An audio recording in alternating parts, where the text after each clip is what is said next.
பிரியமானவர்களே, இயேசு கிறிஸ்துவின் நாமத்தில் உங்கள் எல்லாருக்கும் என்னுடைய அன்பின் வாழ்த்துக்கள். காலை வணக்கம். இன்றைக்கு காலை எப்படி இருக்குது? காலைதோறும் ஆண்டவருடைய கிருபை புதிதாக இருக்குதில்ல? நம்ம அதிகாலையில் எழும்பி ஆண்டவருடைய முகத்தை பார்த்து ஆண்டவரை துதிக்கும் போது புதிய கிருபை தருகிறார். ஒரு புதிய ஆசீர்வாதம், ஒரு புதிய சந்தோஷம். அனுதினமும் அவருடைய பிரசன்னம் நமக்கு புதிய ஒரு ஆசீர்வாதத்தை நமக்கு தருகிறது. காலைதோறும் அவருடைய கிருபை புதிதில்லை, அதை நம்ம அனுபவிக்கணும். அதுக்கு அவருடைய சமூகத்தில் போய் வசனத்தை தியானித்து அவரை பார்த்து ஸ்தோத்திரத்தை ஜெபிக்கும் போது அந்த சந்தோஷம் உள்ளத்தில் உண்டாகும். இப்போது ஆண்டவருடைய வசனத்தை நம்ம தியானிக்க போகிறோம். இல்லை, வசனத்தை தியானித்து தானே நம்ம ஜெபிக்கணும். ஆதியாகமம் 24 அதிகாரம் எடுத்துக்கொள்ளுங்க. ஆதியாகமம் 24 அதிகாரம்.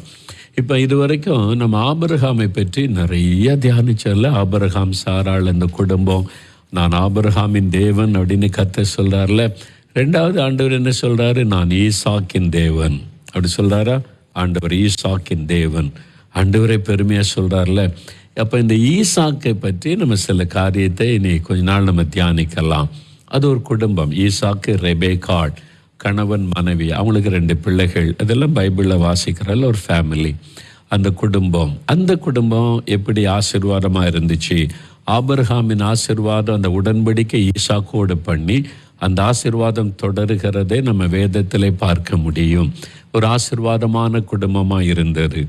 இந்த ஈசாக்கு, ரெபேக்காள் குடும்பம் தான் இந்த ஆபிரகாம், ஈசாக்கு, யாக்கோபு, இந்த 3 பேரில் ரொம்ப இன்ட்ரெஸ்டிங்கான, ரொம்ப ஒரு என்ன சொல்கிறதுன்னு சொன்னால் ரொம்ப மற்றவங்களோட சாட்சியான ஒரு குடும்பம்னு சொல்லலாம். இப்போ ஆபிரகாமு கூட மறுமனையாட்டிகள் இருந்தாங்க அப்படின்னு இருக்குது. சாராளே ஒரு ஆகார் என்கிற ஒரு மனைவியை கொடுக்குற அப்படிலாம் வயத்தில் பார்க்குறோம். யாக்கோபு எடுத்துக்கொண்டால் 4 மனைவிமார் இருந்தாங்கன்னு பார்க்குறோம். ஆனால் ஈசாக்கு ஒரே மனைவியுடையவராக இருந்தார். ஈசாக்குடைய வாழ்க்கையில் நிறைய நீங்கள் தியானித்து பார்த்தீங்கன்னா இயேசு கிறிஸ்துவுடைய வாழ்க்கையோட பல காரியங்கள் ஒத்துப்போவதை நீங்கள் பார்க்க முடியும். அதனால் ஈசாக்கு அவருடைய வாழ்க்கை ரொம்ப இன்ட்ரெஸ்டிங்கானது. பாருங்கள், ஆபிரகாமுக்கு 100 வயதில் பிறந்தவர் ஈசாக்கு. அப்போ இந்த ஈசாக்கு, ரெபேக்காள், இந்த ஃபேமிலி, கணவன் மனைவி இல்லை, ஒரு ஃபேமிலின்னா கணவன் மனைவி இது ரொம்ப முக்கியமானவங்க இல்லை, அவங்களுடைய காரியம்தான் நம்ம முதல்ல தியானிக்கணும். அதனால் இந்த கணவன் மனைவியாக அந்த 2 பேருக்குள்ள விசேஷித்த சில காரியம் இருந்தது. அதில் ஒரு காரியத்தை இன்றைக்கி நம்ம பார்க்க போகிறோம். ஒரு கணவனாக ஈசாக்கு என்கிற அந்த திருமண வயதுக்கான இந்த வாலிபனாக, திருமணத்துக்கு பிறகும் அதுதான் லைஃபாக இருந்திருக்கணும். அவரை குறித்து என்ன சொல்லுது பாருங்கள். ஆதியாகமம் 24 அதிகாரம் 63 வசனம் பாருங்கள். ஈசாக்கு சாயங்கால வேளையில் தியானம் பண்ண வெளியிலே போயிருந்தான். ஈசாக்கு சாயங்கால வேளையில் தியானம் பண்ணுவதற்கு வெளியிலே கூடாரத்தை விட்டு, தான் தங்கியிருந்த சூழ்நிலை விட்டு தனித்து ஒரு வனாந்தரமான இடத்துல போய் அவர் தியானிக்கிறார். என்ன தியானிச்சிருப்பார்? இன்றைக்கி இந்த நாட்களில் மெடிடேஷன், தியானம்னு சொல்லி அது இதுன்னு கச்சாமச்சான்னு சம்மந்தமில்லாம் தியானிச்சு நிறைய பேர் டிப்ரெஷனுக்குள்ளாகிறாங்க. இந்த மன அழுத்தம் போகிறதுக்கு தியானம் பண்ணுன்றாங்க, தியானிச்சு டிப்ரெஷனுக்குள்ளாகிறான். எதை தியானிக்கிறது? ஒன்றுமே இல்லாமல் சும்மா தியானின்னு எதை தியானிப்பாங்க? நமக்கு வேதத்தில் இருக்கிறது கர்த்தரையும் அவருடைய நாமத்தை குறித்தும் தியானிப்பது, அவருடைய வசனத்தை தியானிப்பதற்கு ஒரு காரியம் இருக்கணும்ல. ஒன்றுமே இல்லாமல் தியானம் பண்ணுன்னு சொன்னால் அது என்ன வரும்? அங்கே பிசாசு நுழைவான். ஒன்றுமே இல்லாமல் சும்மா போய் தியானிக்கணும் உட்காந்து சாத்தான் நுழைந்து, அதான் நிறைய பேருக்கு டிப்ரெஷன், நிறைய பேர் பாதிப்பு. கொஞ்சம் பேர் ஆரம்பத்தில் சந்தோஷம் கொடுப்போம், தியானிச்சா கொஞ்சம் நல்லா இருக்குன்னு. பிசாசு கொஞ்சம் அப்படி தான் உற்சாகப்படுத்துவான், ஃபைனலாக எல்லாத்தையும் சொல்லி முடிச்சிருவான். ஆனால் நமக்கு தியானிப்பதற்கு நம்முடைய தேவன் இருக்கிறார். அவருடைய அன்பு குறித்து தியானிக்கலாம், வல்லமை குறித்து தியானிக்கலாம், அவருடைய வார்த்தையை தியானிக்கலாம். நம்ம அவரை தியானிக்கிறதுக்கு அவ்வளோ இருக்கு. அவருடைய நாமம், பெயர்களை தியானிக்கலாம். அப்படிலாம் பைபிளில் சொல்லியிருக்குது. அப்போ ஈசாக்கு எனக்கு தியானிக்க போன போது பைபிள்லாம் கிடையாதுல்ல, எழுதப்பட்ட வார்த்தை அப்போ கிடையாது. அப்போ அந்த ஈசாக்கு என்ன தியானிச்சிருப்பார்? ஆபிரகாம் கர்த்தரை குறித்து சொல்லியிருந்த நிறைய காரியங்கள் ஈசாக்குக்கு தெரியும். கர்த்தர் எப்படி தன்னோடு பேசினார், தன்னோடு உடன்படிக்கை பண்ணினார், எப்படி ஆண்டவர் தன்னை எனக்கு வெளிப்படுத்தி காண்பித்தார், நான் போய் காத்திருந்து ஜெபிக்கும் ஒரு ஆண்டவர் எப்படி வந்து பேசுவார், ஒரு சிநேகிதனை போல பேசுவார் என்பதெல்லாம் ஆபிரகாம் தன்னுடைய குமாரனுக்கு சொல்லி இருப்பார். இதே பழக்கம் ஈசாக்குக்குள்ளே நானும் ஆண்டவர்கிட்ட போய் தனியாக பேசணும். பாருங்க, கர்த்தர் ஆபிரகாமோடு பேசி முடித்த பின்பு எழுந்தருளி போனார். ஆதியாகமம் 18 அதிகாரம் கடைசி வசனத்தில் பார்க்கிறோம். ஆபிரகாம் தன்னுடைய அனுபவத்தை ஈசாக்குக்கு சொல்லி இருந்ததுனால ஈசாக்குக்குள்ள அந்த ஆசை, நானும் கர்த்தரை தியானிக்கணும், அவரோட பேசணும், அவர் என்னோட பேசணுன்ற ஒரு ஆசையோட சாயங்காலத்தில், பகலெல்லாம் வேலை எல்லாம் அவருக்கும் நிறைய பொறுப்பு, வேலைக்காரங்க வேலைக்காரிகள், அந்த இன்கம் அந்த சோர்ஸ் எல்லாம் அவெல்லாம் கணக்கு பார்த்து எழுதணும் செய்யணும், நிறைய வேலை இருந்தது. எல்லாம் ஃப்ரீயானோடனே சாயங்காலத்தில் எல்லாத்தையும் ஒதுக்கி வச்சுட்டு நான் ஃப்ரீயாக ஒரு மணி நேரம் ஆண்டோடைய பாத்தில் உட்காந்து தியானிச்சுட்டு வரேன்னு சொல்லி இங்கே உட்காந்தா வேலையாள் வந்துக்கிட்டே இருப்பாங்க. ஏதாவது நான் வனாந்தரத்துக்கு போகிறேன், தனியாக யாருடைய டிஸ்டர்பன்ஸ் இல்லாமல் தனியாக போய் ஜெபம் பண்ணி தியானிக்கிறார். ஆண்டவரை குறித்தும் அவருடைய வல்லமை குறித்தும் அவர் தியானிக்கிறார். அந்த பழக்கம் ஈசாக்குக்கு இருந்தது. புருஷர்கள், கணவன்மார்கள், ஆண்கள் தியானிக்கிறவங்களா இருக்கணும். ஆண்டவருடைய சமூகத்தில் உட்கார்ந்து வசனத்தை, அவருடைய வல்லமையை, அவருடைய அன்பை தியானிக்கிறவர்களாக நாம் இருக்க வேண்டும். வேலை முடிச்சுட்டு வரும்போது நீங்கள் பிஸ்னஸில் இருந்தாலும் சரி, ஏதாவது ஆஃபீஸில் வேலை பார்த்தாலும் சரி, சாயங்காலம் வீட்டுக்கு வரும்போது ஒரு களைப்பு இருக்கும். பகலெல்லாம் வேலை செய்த களைப்பு, சில காரியம் மென்டல் ஒரு டிஸ்டர்பன்ஸ் கூட இருக்கலாம், சில பிரச்சனைகள் வந்து உட்கார்ந்தோன்னே கொஞ்சம் சோர்வாக உங்களுக்கு தெரியும்.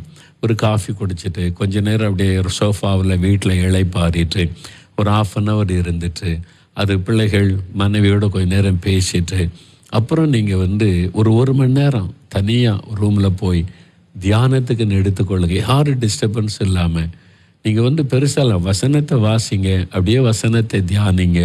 அப்படி வசனத்தில் இப்படிலாம் இருக்கிற ஆண்டவரே நீங்கள் என் கூட இருக்கீங்க, உங்களுடைய அன்புக்காக ஸ்தோத்திரம். இது மாதிரி எனக்கு கொஞ்சம் பிரச்சனைலாம் இருக்குது, எல்லாத்தையும் உங்கள்கிட்ட வச்சுறேன், நீங்கள் பார்த்துக்கொள்ளுங்க. சிம்பிளாக, ரொம்ப கடினமாலாம் இல்லை, சும்மா அப்படி ஜாலியாக ஃப்ரீயாக ஒரு ஃப்ரெண்டுக்கிட்ட உட்காந்து பேசுகிற மாதிரி தனியாக உட்காந்து ஆண்டவர்கிட்ட பேசுங்க. கதவெல்லாம் மூடிட்டு தனியாக நீங்கள் வெளியே போக முடியலன்னா வீட்டுக்குள்ளே, இல்லை நீங்கள் கிராமத்தில் இருக்கீங்க, ஒரு தோட்டம் இருக்குது, ஒரு வயல்வெளி இருக்குது, சும்மா அப்படி போங்க. நான் அப்படி ஜெபம் பண்ணுவேன், தோட்டத்தில் நடந்து கொண்டு ஆண்டவர்கிட்ட பேசிக்கிட்டே போவேன். நான் சொல்லுவேன், ஆண்டவர் கூட ஒரு வாக்கிங் வர விரும்புகிறேன், ஈவினிங் வாக். ஆண்டவரோடு நடந்துக்கிட்டு என் கூட இயேசு இருக்கிறதை உணர்றதுனால மனம் திறந்து எல்லாத்தையும் சொல்லுவேன். இந்த மாதிரி இருக்கிற ஆண்டவர், இது எனக்கு பாதிக்குது, இது மாதிரி என்னை நேசிக்கிறன்றவங்களே துரோகம் பண்ணுறாங்க, உள்ள ஒன்று வச்சுட்டு வெளியே ஒன்று பேசுகிறாங்க, முகத்துக்கு முன்னால் நடிக்கிறாங்க, வெளியில் வேறு மாதிரிலாம் பேசுகிறாங்க, இதெல்லாம் எனக்கு தெரியும். அதெல்லாம் மனம் திறந்து ஆண்டவர்கிட்ட சொல்லுவேன். அவர் சொல்லுவார், டோன்ட் வரி, மனுஷங்க அப்படி தான் இருப்பாங்க, ஆனால் நான் இருக்கிற உனக்கு எல்லாத்தையும் புரிந்து கொள்ளுகிற தேவன். ஆண்டவர் பேசுகிறத உணர முடியும், ஒரு பெரிய ஆறுதலாக இருக்கும். அப்படி தேவ சமூகத்தில் உட்காந்து தியானிப்பார். அப்போ பாருங்கள், நீங்கள் நல்லா ஃப்ரீ ஆகிடுவீங்க. ஒரு மணி நேரம் உட்காந்து தியானிச்சுட்டு வாங்க, நீங்கள் டென்ஷன் போயிடும், இந்த மன அழுத்தம் போயிடும், கவலை போயிடும், பயம் போயிடும். அப்போ மனைவிப்பிள்ளை கூட நீங்கள் சந்தோஷமாக இருப்பீங்க. நீங்கள் அப்படியே ஆஃபீஸ் டென்ஷன், பிஸ்னஸ் டென்ஷன் பிள்ளைகள் வந்தால் நானே பெரிய தொந்தரவு இருக்க தொந்தரவு பண்ணுறப்போ பிள்ளைகள் சொல்ல, டேடி நான் ஸ்கூலில் இப்படி பண்ணால் எனக்கு மார்க் கிடைச்சிடா, அது பாருங்கன்னா ஆமாம் போ அப்படின்னு தள்ளி விட்டிங்கன்னா பிள்ளைகள் பாதிக்கப்படும், மனைவி பாதிக்கப்படுவாங்க, ஃபேமிலி சந்தோஷமே பாதிக்கப்படும் உங்களால். நீங்கள் கொஞ்சம் சரிப்படுத்த ஆண்டவர்கிட்ட போங்க, தனியாக உட்காருங்க. ஜஸ்ட் ஒரு 1 hour உட்கார்ந்துட்டு பாருங்களேன். 1/2 hour ஆரம்பிங்க, ஜஸ்ட் 30 minutes. நான் போய் ஆண்டவருடைய பாத்தில் தனியாக ஒரு 30 நிமிஷம் இருந்துட்டு வரேன், யாரும் டிஸ்டர்ப் பண்ணாதுங்கன்னு சொல்லி நீங்கள் போய் சும்மா அமைதியாக உட்காருங்க. ஆண்டவர் உங்கள் பாதத்தில் நான் வந்திருக்கிறேன் அப்படின்னு வசனத்தை நல்ல ஒரு 15 நிமிஷம் வாசித்துட்டு அப்படி அமைதியாக உட்கார்ந்து அந்த வசனத்தை தியானிங்க. ஆண்டவருடைய அன்பை, அவருடைய சிலுவை அன்பை, அவர் நமக்காகப்பட்ட பாடுகளை அப்படியே தியானித்து மனசில் ஸ்தோத்திரம். வேறு ஒன்றும் வேண்டாங்க, வேறு ஒரு அஜெண்டா வைக்காதுங்க. ஜஸ்ட் போய் sit in the presence of the Lord. அப்படி அன்பை அப்படி தியானிச்சுட்டு அப்படியே நீங்கள் வாருங்களேன், ஃப்ரீ ஆகிரும். அப்போ உங்கள் பிள்ளைகிட்ட சந்தோஷமாக பேசுவீங்க, மனைவிகிட்ட பேசுவீங்க.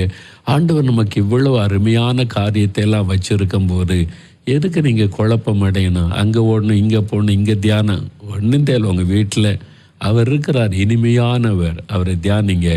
இந்த தப்பான தியானத்துக்கு போய் மாட்டிக்கொள்ளாதங்க. அதுக்கு பின்னால் இருப்பது பிசாசு, வஞ்சிக்கிற ஆவி. தியானன்ற பேரில் நிறைய பேரை வஞ்சித்து அடிமையாக்கி கொண்டு இருக்கிறான். அதுக்கு இடம் கொடுக்காம ஆண்டவரை தியானிங்க, அவருடைய வசனத்தை தியானிங்க. பாருங்கள், ஈசாக்கு அப்படி தியானிக்கிற ஒரு புருஷனாக இருந்ததுனால அந்த குடும்பத்துக்கு ஒரு பெரிய ஆசீர்வாதம். நீங்கள் பின்னால் பார்த்து அந்த ஈசாக்கு ரெபேக்காள் எவ்வளோ சந்தோஷமாக வாழ்ந்தாங்கன்றதை நீங்கள் பைபிளை வாசித்தா தெரியும். அவங்க வயதான காலத்தில் கூட கணவன் மனைவி சந்தோஷமாக அவங்க விளையாடினார்கள். ஒரு மகிழ்ச்சியாக சந்தோஷமாக அவங்க இருக்கிறத பைபிள் குறிப்பிடுகிறது. அப்போ அந்த மாதிரிலாம் இருக்கணும் இல்லை? இப்போவும் மூஞ்சி முடிச்சுட்டு என் பாரு யாருக்கு தெரியும், எங்கள் ஆஃபீஸில் பிரச்சனை, எங்கள் பிஸ்னஸில் பிரச்சனை, இதையே நீங்கள் பேசிக்கிட்டு இருந்தால் குடும்பம் எப்படி சந்தோஷமாக இருக்கும்? நான் உங்களுக்காக தானே கஷ்டப்படுறேன், உங்களுக்காக தானே பண்ணுறேன், இதெல்லாம் நீங்கள் பேசாருங்க. உலக மக்களை போல ஆண்டவர் கூட இருக்கிறார், அவர் நடத்துவார். நீங்கள் தியானிச்சு எப்பொழுதும் உங்களுடைய மனதில் ஒரு ஃப்ரீயாக இருக்கணும். கொஞ்சம் பாரமாக தெரியுதுன்னு சொன்னால் ஒரு அரை மணி நேரம் போய் கதவை மூடி வசனத்தை தியானித்து உட்காந்துட்டு வாங்க. நீங்கள் ஆண்டவரை தியானிச்சுட்டு வாங்க, எல்லாம் ஃப்ரீ ஆகிரும். ஈசாக்குக்கு அந்த பழக்கம் இருந்தது பாருங்க, தியானிக்கிற பழக்கம். நிறைய சகோதரர்களுக்கு இருக்கிற எனக்கு தெரியும்.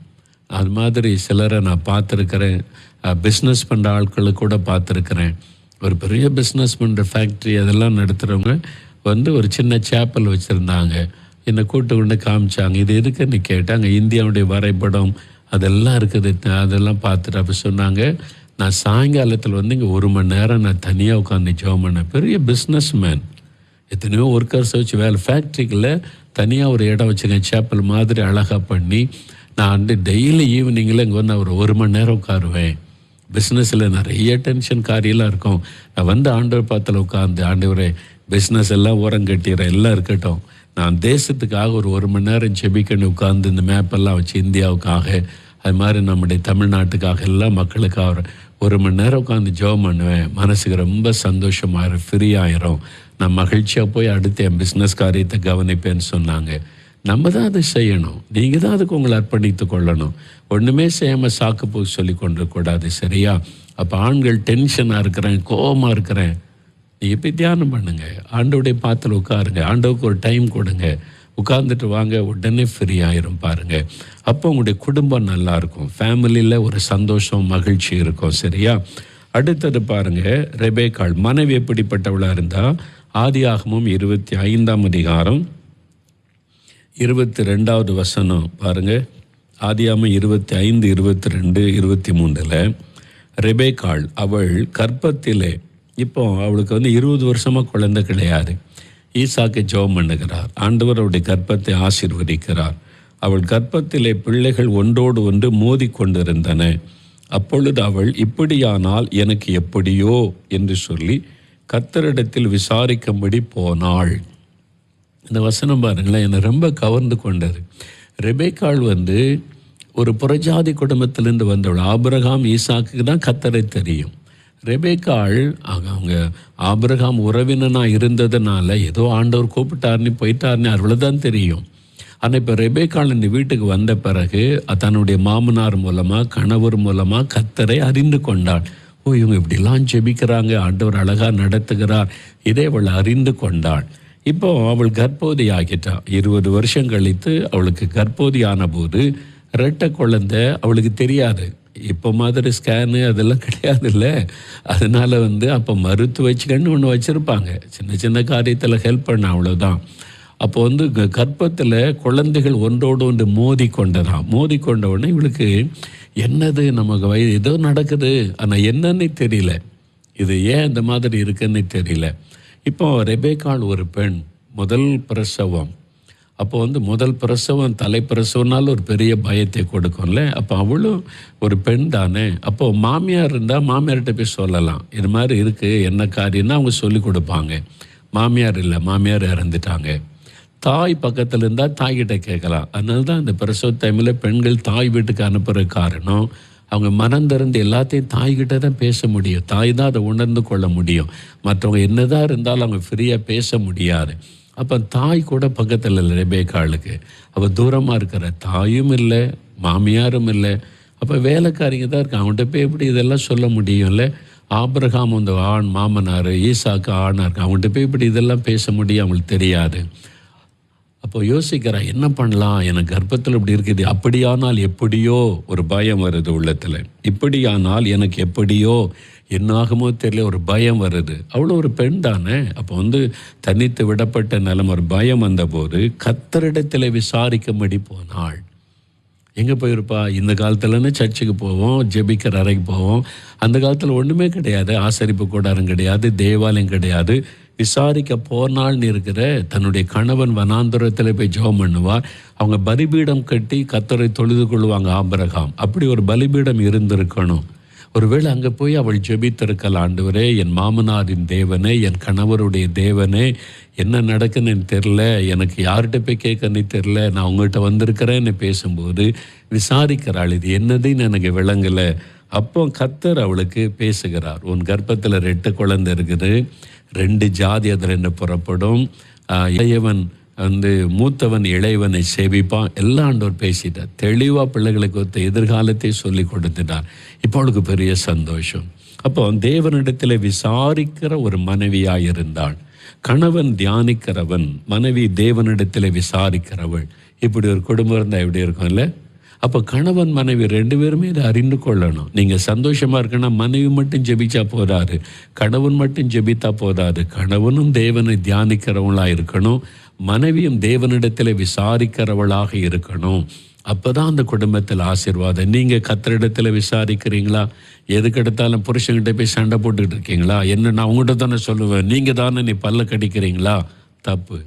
முதல்ல ஆண்டவர்கிட்ட போங்க, அரைக்கதவை மூடுங்க. ஆண்டவர் உங்ககிட்ட வந்திருக்கிறேன், இந்த மாதிரி ஒரு பிரச்சனை, நீங்கள் எனக்கு ஆலோசனை கொடுங்க. கர்த்தரிடத்தில் விசாரிங்க.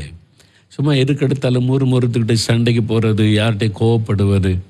முதல்ல ஆண்டவர்கிட்ட போங்க. அவர்கிட்ட வேணால் கோவப்படுங்க. என்ன இருக்குது இந்த மாதிரி வச்சுருக்கீங்க ஆண்டவரை, எனக்கு ஏன் அப்படியெல்லாம் இருக்கணும், என்ன எனக்கு விளங்கலை, சொல்லிக் கொடுங்க அப்படின்னு கேளுங்க. அவர் பொறுமையாக சொல்லிக் கொடுப்பார். விசாரிக்கணும். இது நல்ல அற்புதமாக நான் இந்த ஈசாக்கு ரெபேக்காள் குடும்பத்தில் நம்ம கற்றுக்கொள்ள வேண்டிய காரியம். இன்றைக்கி ஒப்பு கொடுக்குறீங்களா? ஆண்டவரை, நான் என்னை தியானிப்பேன் உம்முடைய சமூகத்தில். இந்த டென்ஷன், இந்த மாதிரி டிப்ரெஷன், இந்த கோபத்துக்கெல்லாம் இடம் கொடுக்க மாட்டேன். உம்முடைய சமூகத்தில் நான் தியானித்து நான் நல்ல ஒரு விடுதலை பெற்றுக்கொள்வேன். மனைவியும் என் புருஷன்ட்டு போய் சண்டை போடுறது, மாமியார்கிட்ட சண்டை போடுறது, பிள்ளைகளை அடிக்கிறது, இதெல்லாம் செய்ய மாட்டேன். இனிமேல் உங்ககிட்ட நான் விசாரிக்கிறேன். ஆண்டவரே, நீங்கள் எனக்கு ஆலோசனை கொடுங்க, சொல்லிக் கொடுங்க, எனக்கு கற்றுக் கொடுங்க அப்படின்னு சொல்லி பழகுங்க. நீங்கள் கொஞ்ச நாள் நீங்கள் பழக பழக பழக அந்த அனுபவம் வந்துடும். அப்போ அப்படி ஜெபிக்கலாமா, ஒப்பு கொடுக்கலாமா? ஈசாக்கு ரெபேக்காளும் போல ஒரு ஆசீர்வாதமான குடும்பமாக நாங்கள் இருக்கணும், எங்களை ஆசீர்வதிங்க ஆண்டவரே நீ கேட்குறீங்களா? ஜெபிக்கலாம், முழங்கால் படியிடுங்க. அப்போ உங்களுடைய ஃபேமிலியில் நீங்கள் எப்படி இருக்கிறீங்க? ஈசாக்கள் ரெபேக்காள் மாதிரி இருக்க ஒப்பு கொடுத்து கொள்ளுங்க. ஆண்டவரிடத்தில் சொல்லுங்கள், தியானிக்க ஒப்பு கொடுங்க. ஆண்டவரிடத்தில் விசாரிக்க மனைவிமார் ஒப்பு கொடுங்க. எங்கள் குடும்பத்துக்குள்ளே சமாதானம் இருக்கணும், ஒரு மனம் பாதிக்கப்படக்கூடாது. சமாதானத்தை கெடுக்கிற ஆவிகளை கடிந்து கொள்ளுகிறோம். உடைய ரத்தத்தை வீட்டுக்குள்ளே தெளிக்கிறோம். கணவன், மனைவி, பெற்றோர், பிள்ளைகள், ஆண்டவரே, மாமியார், மருமகள் எல்லாருக்குள்ள ஒரு சமாதான ஐக்கியம் இருக்கணும். ஜோமனுங்க கண்களை மூடி, எங்கள் குடும்பம் உங்கள் குடும்பப்பா, எங்கள் குடும்பத்தில் சமாதானம் இருக்கணும், எங்கள் குடும்பத்தை வேலி அடைத்து காத்து கொள்ளுங்க. ஒரு மனதை கெடுக்கிற ஆவி, சமாதானத்தை கெடுக்கிற ஆவிகளை கடிந்து கொள்ளுகிறோம். உம்முடைய இரத்தத்தின் பாதுகாப்புக்குள்ள எங்கள் குடும்பத்தை ஒப்பு கொடுக்கிறோம். ஆண்டவரே, ஒரு நல்ல கணவனாக நான் தியானிப்பதற்கு என்னை ஒப்பு கொடுக்கிறேன். ஈசாக்கை போல தியானிக்க, உம்மை தியானிக்க உதவி செய்யும். ரெபேக்காளை போல உம்மிடத்தில் விசாரித்து காரியங்களை செய்ய கிருபை தாரும். மாம்சத்துக்கு இடம் கொடுக்காதபடி, கோபத்துக்கும் எரிச்சலுக்கு இடம் கொடுக்காதபடி உம்முடைய சமூகத்தில் காத்திருக்க எனக்கு கிருபை தாரும். ஆண்டவரே, என் குடும்பத்துக்குள்ள எல்லாருக்குள்ள ஒரு அன்பு, ஐக்கியம், சமாதான, சந்தோஷம் காணப்படணும். ஒரு குட்டி மோட்சமா எங்களுடைய குடும்பத்தை ஆசீர்வதிங்க. இயேசுவின் நாமத்தில் ஆசீர்வதித்து ஜெபிக்கிறோம். பாதுகாத்து கொள்ளுங்க. எங்கள் குடும்பத்தை எழுப்புதல்ல பயன்படுத்துங்க. நாங்கள் எல்லாரும் ஜெபிக்கணும், நாங்கள் எல்லாரும் உமக்கு ஊழியம் செய்யணும், ஆத்துமாக்களை கொண்டு வரணும், பயன்படுத்துங்க. சாட்சியாயிருக்க எங்களை ஒப்பு கொடுக்கிறோம். எங்கள் சபையை ஒப்பு கொடுக்கிறோம். எங்கள் சபைக்குள்ள எழுப்புதல் வரட்டும். எங்கள் சபைக்குள்ள இருக்கிற எல்லா குடும்பங்களும் ஆண்டவரை ஈசாக்கை போல, ரெபேக்காளை போல குடும்பங்கள் கட்டப்படட்டும். சமாதான, சந்தோஷம், ஐக்கியம் உண்டாகட்டும். எங்கள் குடும்ப சபைக்குள்ள எழுப்புதல் உண்டாகட்டும். சபைக்குள்ளே பிரிவினைகள், அன்பற்ற தன்மைகள் எல்லாம் மாறட்டும். எங்களுடைய சபையில் எழுப்புதல் அனுப்ப. எங்களுடைய தெருவில் இருக்கிற எல்லாரையும் ரட்சியும். எல்லா குடும்பங்களுக்குள்ள இதே சந்தோஷத்தை தாரும். எங்கள் பக்கத்து வீடு, எதிர் வீடு, தெருவில் இருக்கிற எங்கள் சகோதர சகோதரிகள், அவங்களுக்கெல்லாம் இந்த ஆசீர்வாதத்தை கொடுங்க. ரட்சிக்கப்படட்டும். இந்த அன்பை கொடுங்க. எல்லா குடும்பத்தில் இந்த மகிழ்ச்சி மகிழ்ச்சி வரட்டும். எங்களுடைய ஊர் முழுவதும் ஆண்டவருடைய பிரசன்னம் இறங்கட்டும். எங்கள் தேசம் முழுவதும் குடும்பங்களை கர்த்தர் சந்திங்க, ஆசீர்வதிங்க, ரட்சிங்க. எங்களை ஆளுகிற தலைவர்கள் மேலே நீங்கள் ஆளுகை செய்து நன்மையான சட்டத்திட்டங்கள் வரட்டும். சாராய கடைகள் மூடப்படட்டும். குடும்பத்தை பாதிக்கிற சாராயம் ஒழியட்டும். ஆண்டவரே, எல்லா பெண் பிள்ளைகளை பாதுகாத்துக் கொள்ளுங்க, குழந்தைகளை பாதுகாத்துக் கொள்ளுங்க. அதுக்காக செபிக்கிறோம். உம்முடைய தூதர்கள் பாளையம் இறங்கி எங்களை பாதுகாக்கட்டும். இந்த வாரத்தில் எங்களுடைய தேவைகளை சந்திங்க, எங்களை ஆசீர்வதிங்க. இந்த திட்டங்களை நிறைவேற்றி கொடுங்க. எங்களுடைய பிஸ்னஸை, வருமானத்தை ஆசீர்வதிங்க. பிள்ளைகளுடைய படிப்பில் ஆசீர்வதிங்க. இயேசுவின் நாமத்தில் ஆசீர்வதிக்கிறோம். சகல நன்மைகளை எங்களுக்கு சம்பூரணமாய் தருகிற தேவனுக்கு ஸ்தோத்திரம், ஸ்தோத்திரம். இயேசு கிறிஸ்துவின் நாமத்தில் ஜெபிக்கிறோம் பிதாவே. ஆமேன், ஆமேன். என் ஆத்துமாவே கர்த்தரை சோஸ்திரி, என் முழு உள்ளமே அவருடைய பரிசுத்தமுள்ள நாமத்தை சோஸ்திரி. என் ஆத்துமாவே கர்த்தரை சோஸ்திரி, அவர் செய்த சகல உபகாரங்களை மறவாதே. ஆமேன், ஆமேன். பிரியமானவர்களே, ஆண்டவர் ஆசீர்வதித்து விட்டார். ஈசாக்கு, ரெபேக்காள் நல்ல வசனத்தை வாசித்து அவங்க எப்படி வாழ்ந்தாங்கன்னு கொஞ்சம் தியானிங்க. ஆண்டவருடைய சமூகத்தில் உங்களுக்குள்ள நிறைய ஆசீர்வாதமான மாற்றங்கள் உண்டாகும். கர்த்தருடைய ஆசீர்வாதம் உங்களுடைய குடும்பத்தில் நிலைத்திருப்பதாக. மறுபடியும் அடுத்த வாரம் சந்திக்கலாம். God bless you. Amen.